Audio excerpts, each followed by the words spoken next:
नमो बुद्धाय। भगवान बुद्ध और उनका धम्म, आज हम लोग उनके कुल, पूर्वज और जन्म के बारे में जानेंगे। ईसा पूर्व 6ठी शताब्दी में उत्तर भारत सर्वप्रभुत्व संपन्न एक राज्य था।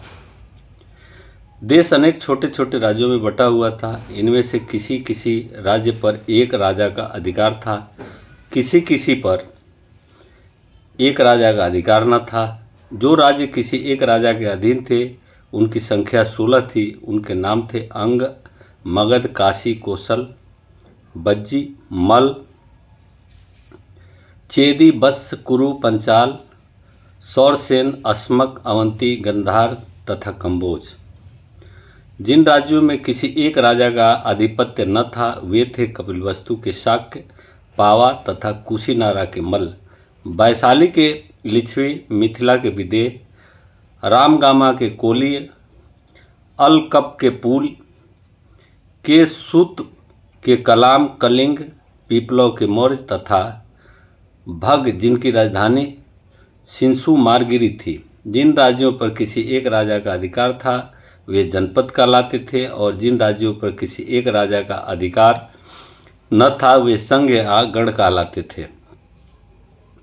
कपिलवस्तु के शाक्यों की शासन पद्धति के बारे में हमें विशेष जानकारी नहीं है। हम नहीं जानते कि वहाँ प्रजातंत्र था अथवा कुछ लोगों का शासन था। इतनी बात हम निश्चय पूर्वक कह सकते हैं कि शाक्यों के जनतंत्र में कई राज परिवार थे और वे एक दूसरे के बाद क्रमशः शासन करते थे। राज परिवार का मुखिया राजा कहलाता था।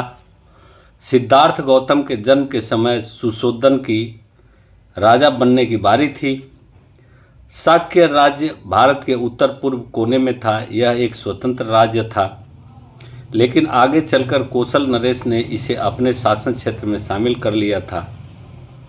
इस आधिकारिक प्रभाव क्षेत्र में रहने का परिणाम यह था कि कौशल नरेश की स्वीकृति के बिना शाक्य राज्य स्वतंत्र रीति से अपने कुछ राजकीय अधिकारों का उपयोग न कर सकता था।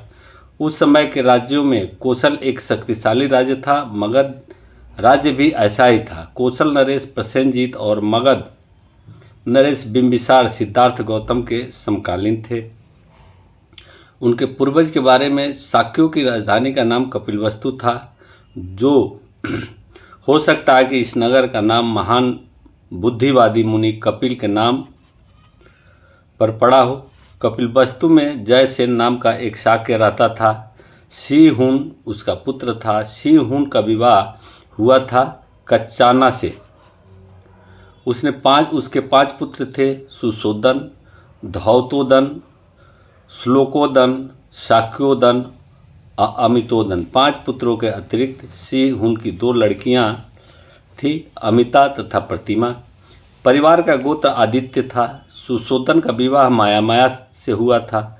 उसके पिता का नाम अंजन था और माँ का सुलक्षणा। अंजन कोलीय था और देवदह नाम की बस्ती में रहता था। सुशोधन बड़ा योद्धा था। जब सुशोधन ने अपनी वीरता का परिचय दिया तो उसे एक और विवाह करने की अनुमति मिल गई। उसने महाप्रजापति को चुना। महाप्रजापति महामाया की बड़ी बहन थी। सुशोधन बड़ा धनी आदमी था। उसके पास बहुत बड़े बड़े खेत थे और नौकर चाकर भी अनगिनत थे। कहा जाता है कि अपने खेतों को जोतने के लिए उसे 1000 हल चलवाने पड़ते थे। वह बड़े बड़े अमन चैन की जिंदगी बसर करता था। उसके कई महल थे। सिद्धार्थ गौतम ने सुशोधन के घर में जन्म ग्रहण किया था। उनके जन्म की कथा इस प्रकार है कि शाक्य राज्य के लोग आषाढ़ के महीने में एक महोत्सव मनाया करते थे। इस उत्सव में क्या राजा क्या प्रजा सभी सम्मिलित होते थे। सामान्य रूप से यह महोत्सव 7 दिन तक मनाया जाता था। एक बार महामाया ने इस उत्सव को बड़े ही आमोद प्रमोद के साथ, बड़ी ही शान शौकत के साथ, फूलों के साथ और एक सुगंधियों के साथ मनाने का निश्चय किया। हाँ, उसमें सुरा में आज नशीली वस्तुओं का सर्वथा परित्याग था। 7वें दिन वह प्रातः काल उठी, सुगंधित जल से स्नान किया, 4 लाख कारसरा करोड़ों का दान किया, अच्छे से अच्छे गहने और कपड़े पहने, अच्छे से अच्छे खाने खाए, व्रत रखे। तदंतर वह खूब सजे सजाए सेनागार में सोने के लिए चली गई। उस रात सुशोधन और महामाया निकट हुए और महामाया ने गर्भधारण किया। राजकीय शैया पर पड़े पड़े उसे नींद आ गई। निद्राग्रस्त महामाया ने एक स्वप्न देखा। उसे दिखाई दिया कि चातुर्दिक महाराज देवता उसकी शैया को उठा ले गए हैं और उन्होंने उसे हिमवंत प्रदेश में एक साल वृक्ष के नीचे रख दिया है। वे देवता पास खड़े हैं। तब चातुर्दिक महाराजिक देवताओं की देवियां वहां आई और उसे उठा करके मानसरोवर ले गई। उन्होंने उसे स्नान कराया, स्वच्छ वस्त्र पहनाए, सुगंधि का लेप किया और फूलों से ऐसा और इतना सजाया कि वह किसी दिव्यात्मा का स्वागत कर सके। तब सुमेध नाम का एक बोधिसत्व उसके पास आया और उसने प्रश्न किया, मैंने अपना अंतिम जन्म पृथ्वी पर धारण करने का निश्चय किया है, क्या तुम मेरी माता बनना स्वीकार करोगी? उसका उत्तर था, बड़ी प्रसन्नता से। उसी समय महामाया देवी की आंख खुल गई। दूसरे दिन महामाया ने सुशोधन से अपने स्वप्न की चर्चा की।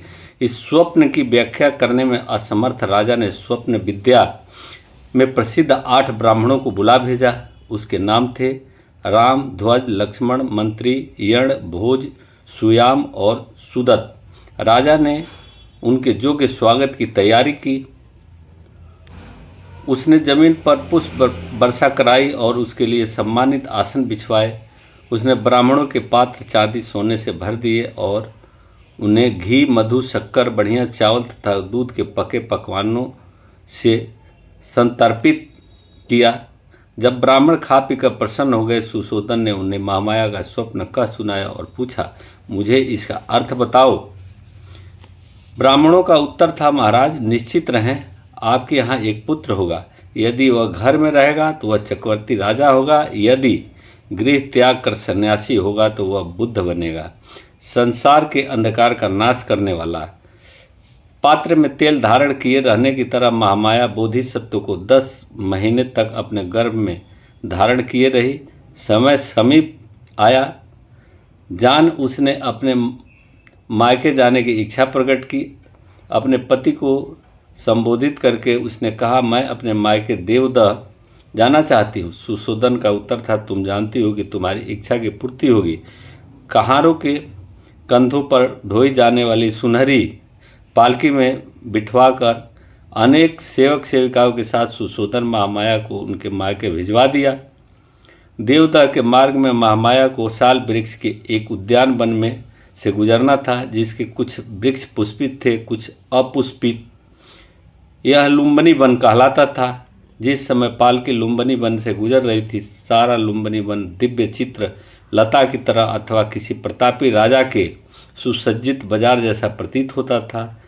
जड़ से वृक्षों की शाखाओं के छोर तक पेड़ फलों और फूलों से लदे थे। नाना रंग के भ्रमर गुण गुंजार कर रहे थे, पक्षी चहचहा रहे थे। यह मनोरम दृश्य देखकर महामाया के मन में इच्छा उत्पन्न हुई कि वह कुछ समय वहां रहे और क्रीड़ा करे। उसने पालकी ढोने वाले को आज्ञा दी कि वह उसकी पालकी को साल उद्यान में ले चले और वहां प्रतीक्षा करें। महामाया पालकी से उतरी और एक सुंदर साल वृक्ष की ओर बढ़ी। मंद पवन बह रहा था, जिससे वृक्ष की शाखाएं ऊपर नीचे हिल डोल रही थी। महामाया ने उसमें से एक को पकड़ना चाहा। भाग्यवश एक शाखा काफी नीचे झुक गई। महामाया ने पंजों के बल खड़ी होकर उसे पकड़ लिया। तुरंत शाखा ऊपर की ओर उठी और उसका हल्का सा झटका लगने से महामाया के प्रसव वेदना आरंभ हुई। उस साल वृक्ष की शाखा पकड़े खड़े खड़े महामाया ने एक पुत्र को जन्म दिया। 563 ईस्वी पूर्व में वैशाख पूर्णिमा के दिन बालक ने जन्म ग्रहण किया। सुशोधन और महामाया का विवाह हुए बहुत समय बीत गया था, लेकिन उन्हें कोई संतान न हुई थी।